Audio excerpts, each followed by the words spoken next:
오늘 알아볼 것은 큰일은 급식이 한다입니다.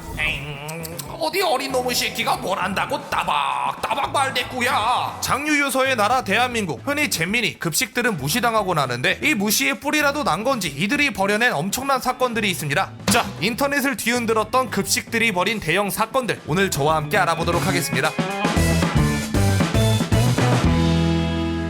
자, 찬물도 위아래가 있고 급식에도 초중고딩이 있는 법, 중학생이 벌인 사건들부터 알아보도록 하자고요. 제 채널의 영원한 효자 영상이지만 오딱한테 처맞고 반쪽짜리 효자가 되어버린 그 영상 경인대첩편, 못 보신 분들을 위해 간단 요약하자면 2010년 3.1절 당시 일본의 커뮤니티 2채널과 한국의 커뮤니티 연합 간에 벌어진 사이버 공방전입니다. 정말 큰 사랑을 받은 영상인데 그 중에서도 많은 분들이 최고로 쳐주는 장면이 무엇이냐, 바로 2채널 메인 페이지에 태극기가 걸리던 그 순간. 드라마틱하긴 했어. 근데 꼭 이런 댓글 달리고들 하잖아요. 그거 사실 내가 한 거임. 이 영상도 마찬가지인데 내가 그때 태극기단 해커 중 한 명이다. 내 친구 삼촌이다. 안녕하세요, 태극기를 꽂을까 고민하던 해커입니다. 너는 또 뭔데? 다들 그게 바로 나다, 아니다, 사실은 나다, 공허한 외침들만이 떠돌고 있던 그때, 다름 아닌 언론과의 인터뷰에서 진짜 태극기를 꽂은 주인공이 밝혀졌죠. 그 인물은 바로 디지털 성범죄 대응 기업 라바웨이브의 김준엽 대표였습니다. 2010년 일본 사이트에 태극기를 걸었던 10대 해커. 이분이 인터뷰한 2020년 당시 나이가 24시니까 경인대첩이 벌어진 2010년 기준으로는 고작 14, 만으로 계산해도 한국 나이로 16, 겨우 중학생이었다는 거죠.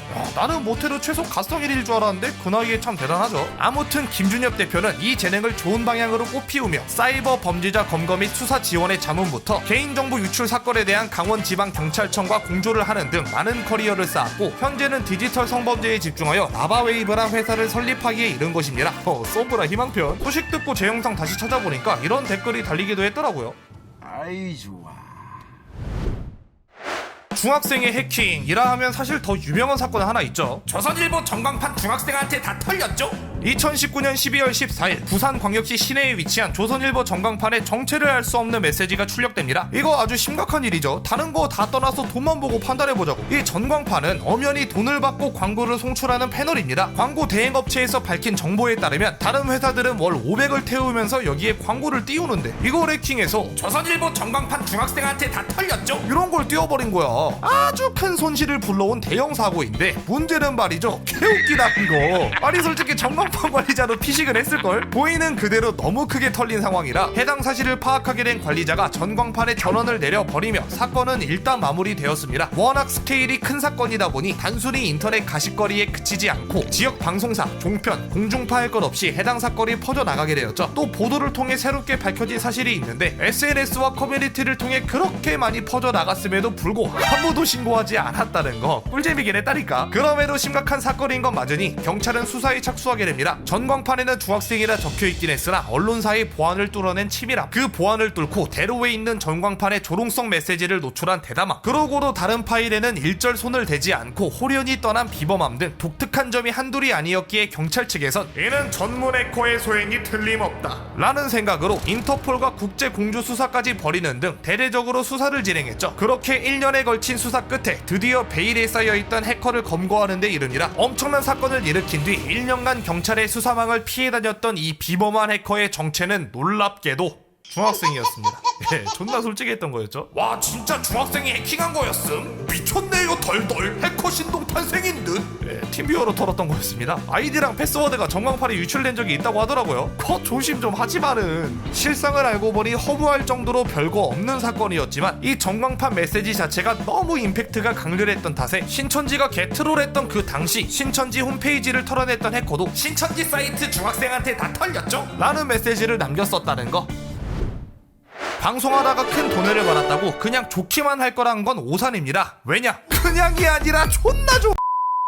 그게 아니라 진짜 좋기만 한 건 아니긴 해요. 저도 방송에서 누가 너무 많이 쏘면 꼭 이거 물어보거든요. 님 혹시 몇 살이세요? 왜 그러냐면 좀 불안해서 그렇습니다. 불안한 이유, 이거에 대한 사건을 하나 설명해 드릴게요. 흔히 개인방송 플랫폼에는 회장님 혹은 큰손이라 불리는 사람들이 존재하죠. 호련히 등장하여 10만원 펀치 빠! 100만원 펀치로 마무리! 행복사 하는 거지. 자, 2020년 트위치에 정체불명의 큰손이 등장합니다. 닉네임은 애플시리. 주로 오버워치 방송에 출몰하면서 10만원, 20만원, 때로는 100만원 10만원까지 도내하는 등 남다른 배포를 보여주었죠. 그는 도네이션을 통해 슬쩍슬쩍 자신의 정체를 흘리기도 했는데 자신은 프로 축구선수, 여동생은 발레리나, 본가는 영국에 있고 6월에 군입대를 하니 그전까지 트위치를 좀 보고 있는 사람이다 이겁니다. 능력도 있고 집안도 유복한 것 같죠. 그러니 저렇게 큰 돈에도 무리 없이 척척하는 걸 테고 이 사람이 약 3-4개월간 활발히 활동을 했는데 당시 여러 방송을 돌며 쏜 도네이션의 총액은 무려 3-4천만원이었습니다. 한 분기 만에 신용소나타 풀옵션을 태웠다고. 그러던 어느 날 애플 시리는 갑작스레 행방을 감추게 됩니다. 아마 군입대를 준비하려는 게 아닐까 싶었던 그때 스트리머들의 소통 공간 특혜도에 이런 게시글이 동시다발적으로 올라오게 되었죠. 안녕하세요. 충남지방경찰청 형사과 경위 땡땡땡입니다. 귀하의 방송을 청취하는 중학생이 아버지의 체크카드를 훔쳐 약 3천만원을 기부하였는데 띠용? 중학생이라고요? 뭐 축구선수? 발레리나 여동생? 영국에 집이 있어? 6월에 군입대를 해? 언제 6월? 뭐 2027년 6월이야? 이게 다 개소리였고 알고 보니 중학교 1학년짜리가 아빠 카드 훔쳐다가 도내를 했던 겁니다. 이 사실만으로도 진짜 보통 사건이 아닌 건데 설상가상 그 돈이 그냥 모아둔 돈이 아니라 사업을 위해 대출받은 돈이었던 거죠. 이게 지금 그냥 빠따 몇 대 친다고 해결된 문제가 아닌 거야. 진짜 집안 말아먹게 생긴 거라니까. 때문에 순식간에 멘탈이 갈려나간 아버지는 해당 문제를 해결하기 위해 경찰서를 찾아갔고 결국 이 사단이 나버린 겁니다. 근데 말이죠. 그럼 이미 돈을 받은 스트리머들은 뭐가 됩니까? 아니 막말로 애플 시리가 돈을 그냥 준 것도 아니고 스트리머들에게 리액션을 강요하는 등 이른바 도내를 이용한 갑질을 했던 것도 사실이거든요. 게다가 수익을 정산할 때 발생하는 수수료, 충전할 때 발생하는 수수료, 스트리머들도 받은 걸 그대로 토해내는 것도 아니고 자기 살점을 더 떼어다가 돌려줘야 하는 상황인 겁니다. 잘못은 애플 시리가 있는데 아버지와 스트리머들만 피해를 오지게 본 상황인 거예요. 결국 그 딱한 사연에 대부분의 스트리머들이 환불 처리를 해주면 사건은 마무리됩니다만 사실 이런 일은 예전부터 일어났었고 때문에 앞으로도 계속 일어날 거라는 거. 이러니까 큰돈 들어오면 혹시 몰라 나이부터 물어보는 풍조가 생긴 거죠. 사실 미성년자는 도내를 못하는 게 맞긴 해요.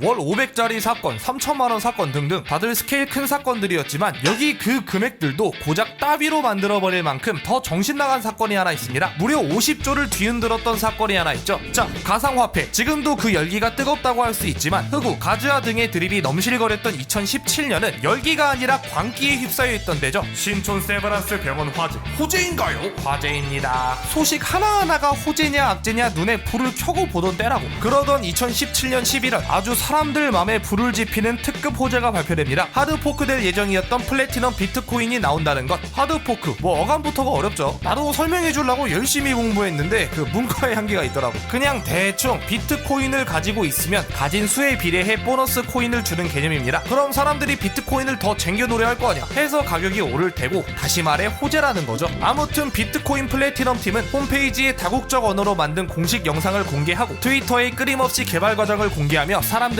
뽐뿌를 자극합니다. 덕분에 매수가 이어지며 비트코인의 시세는 쭉쭉 하늘로 올라갔죠. 근데 문제가 생깁니다. 결함이 발견되었다며 공개를 미루는 겁니다. 그래, 누구나 실수할 수 있으니까. 뭐 2주 정도 더 기대컨하고 낼름 먹으면 더 맛있으니까. 사람들은 공개일인 12월 11일 오매불만 기다리게 됩니다. 그렇게 찾아온 약속의 날, 모두가 비트코인 플래티넘을 주목하는 가운데 계정에는 이런 글이 올라오죠. 앙숏 개꿀띠. 그러게 누가 비트코인 사랬냐? 마이 마진. 헤헤. 이게 뭐야 씨발. 갑자기 급식체가 올라옵니다. 이 숏이 뭐냐면 공매도를 뜻하는 은어로 가격이 떨어졌을 때 돈을 버는 투자 기법입니다. 다시 말해 이 양반은 비트코인 가격을 떨어뜨리면 돈을 버는 입장이었기 때문에 일부러 비트코인 플래티넘이라는 있지도 않은 코인으로 기대컨을 한 뒤 계속 판매 연기를 하며 비트코인의 가격을 떨어뜨렸다는 거죠. 당시 기사를 보면 패닉 수준, 44% 폭락, 피해 주말 등 쌀벌한 단어가 적혀 있고 날아간 시총은 무려 50조였습니다. 물론 이게 다른 악재들도 겹쳤던 상황이라 이 사건이 주된 이유라고 보긴 어렵다는 의견이 있거든요. 그럼에도 불구하고 문제는 말이죠. 그간 화낼 대상이 없었던 폭락장과는 달리 이번엔 명확한 개인이 존재했다는 겁니다. 폭락 때마다 집안 가구 부서져 나가는 거 다들 보셨죠? 그런 분노가 한데 모일 구심점이 생겼다는 거예요. 분노한 사람들은 그의 신상을 털어내기 시작했고 공개된 비트코인 플래티넘의 PPT에서 신상을 추적하는 데에 성공합니다. 여기서 밝혀진 충격적인 사실이 뭐였냐? 범인이 고작 고등학생이었다는 점. 그리고 더 충격적인 건 이렇게 크게 헤쳐먹고 번 돈은 고작 239 9만원, 50cc 스쿠터 하나 살 돈 벌자고 F-22 전투기 100대 가격이 타들어갔다는데 사람들은 할 말을 잃었죠. 그래서 이 고딩은 어떻게 됐냐? 각국의 언어로 협박을 받아 부모님의 요청에 의해 경찰서에서 신변 보호 조치에 들어가게 되었습니다. 허나 많은 이들이 가장 궁금해했던 처벌에 대한 이야기는 비트코인이 법률 위반 사항에 해당하지 않기 때문에 수사조차 진행되지 않았다고 하네요. 이후로도 이런저런 후일담이 있었는데 비트코인 플래티넘은 결국 완벽한 사기 코인임이 밝혀지기도 했고 정신 못 차렸는지 끝까지 트위터로 어그로를 끌기도 했다는 거. 지금은 계정 정지당했더라고요.